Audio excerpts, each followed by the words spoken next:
Like, comment, subscribe, then share. Let's get into it. I want to do a video right now. This video is aimed at Black people who reside in the United States of America. I want to do this video to hopefully enlighten maybe one or two people. Like I said before in my videos are not for all people, but they are for some people. It might not be for everybody, but it's for somebody. There's a subject that needs to be talked about more in the Black community, and that is our love affair with the word nigga. Now, it has been scientifically proven. They did a study on this that most people who use the word nigga on a regular basis are 95% likely to commit black on black crime against another black person. You think about that, right? How many affluent, educated black people do you hear use the word nigga? How many black people do you know that's behind bars that use the word nigga? How many educated, well-to-do, well-mannered black people do you know that use the word nigga on a regular basis? Just be honest with yourselves. How many? How many? Well, they say that words are spells and we spell words. I really do believe that. See, everybody believes that what you put out comes back to haunt you. I believe that. I really do believe that. And with that being said, why can't it be true with the words that we speak? And think about it, right? That word was not given to us to uplift us. It was not given to us as a word that was meaningful to our, I would say, self-esteem, nor was it given to us to make us feel good about ourselves. And I ask myself daily, why is it that we have a love affair with that word? They really promoted it big time in hip hop culture. And let me tell y'all something about hip hop culture. Hip hop culture teaches you to fuck bitches, kill niggas, get drunk, get high,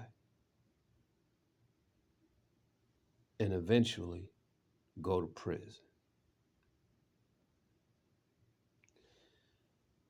See,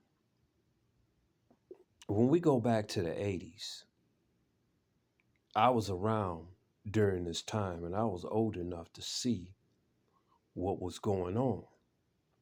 When we go back to the 80s, when good old Ronald Reagan flooded the black community with drugs, and then launched a war on drugs. And while they was doing that, Bill Clinton came behind him, deprivatized the prisons, and like right around the early 90s, they came out with an individual. Well, they came out with NWA. Then they came out with an individual called Tupac Shakur. Now, the music industry, they say hip hop music was invented by black people. No, it wasn't. See, the hip hop industry was always ran by white Jewish people who had a long term plan for hip hop. They had a long term plan for hip hop to be eventually used as a weapon against us.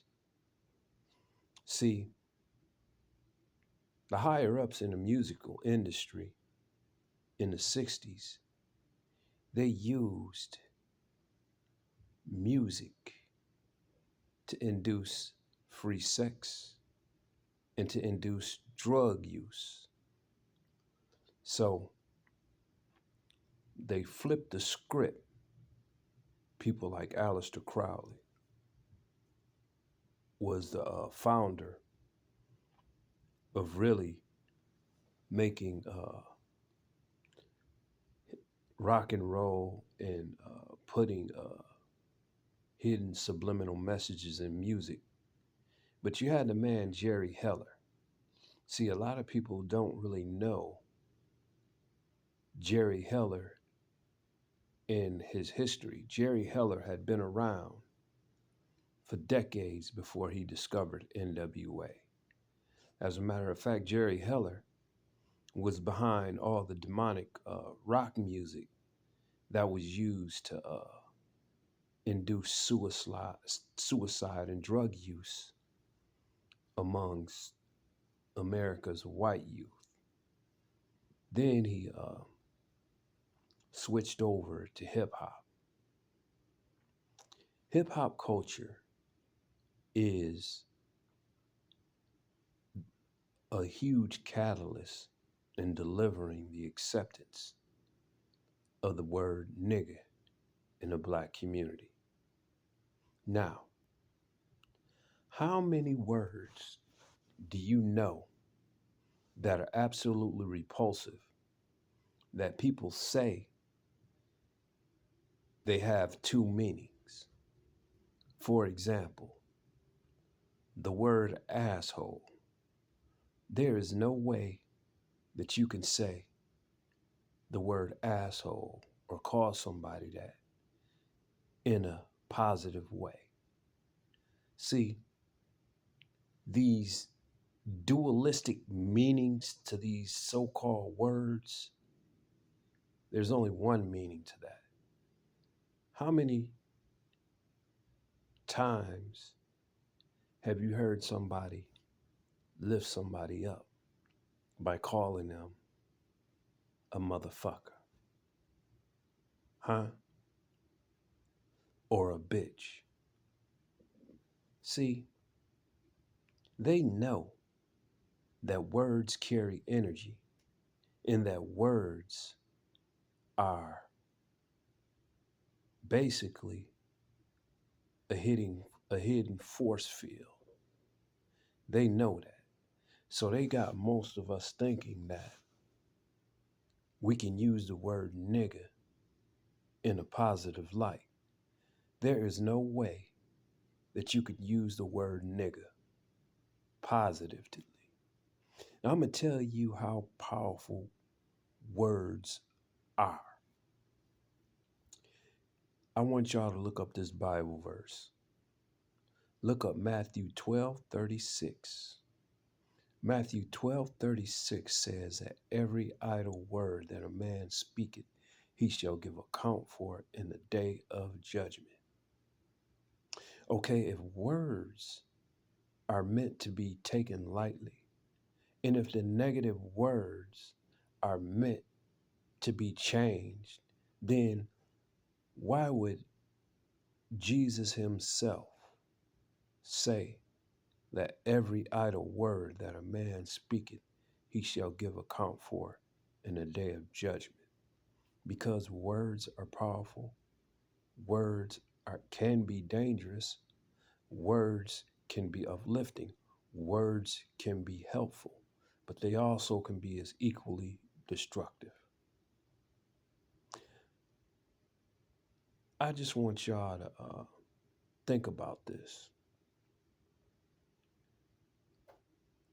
And if you use the word nigga, I want to put a challenge out to yourself. If this word is negative and you can't stop using that word, then you're a slave to that word and you're a slave to wickedness. Think about that, people. Can we afford to be using words that carry negative energy that will make us destroy each other? Because, see, as a black man, as black men, we have everything against us. We have other black people against us, and we have every other minority and majority group that is against us. And can we really afford to be calling each other a name that I would say summons hatred? Can we afford that? Ask yourself that. Can we really afford that? We don't have a culture. The culture that was given to us by people who had a long term plan of destruction in mind. Think about it, people. We need to divorce that word. We need to divorce that nigga word. We need to divorce that word, people. We can't afford it. Just want to put this in your, put something on your mind. Till the next time, deuces.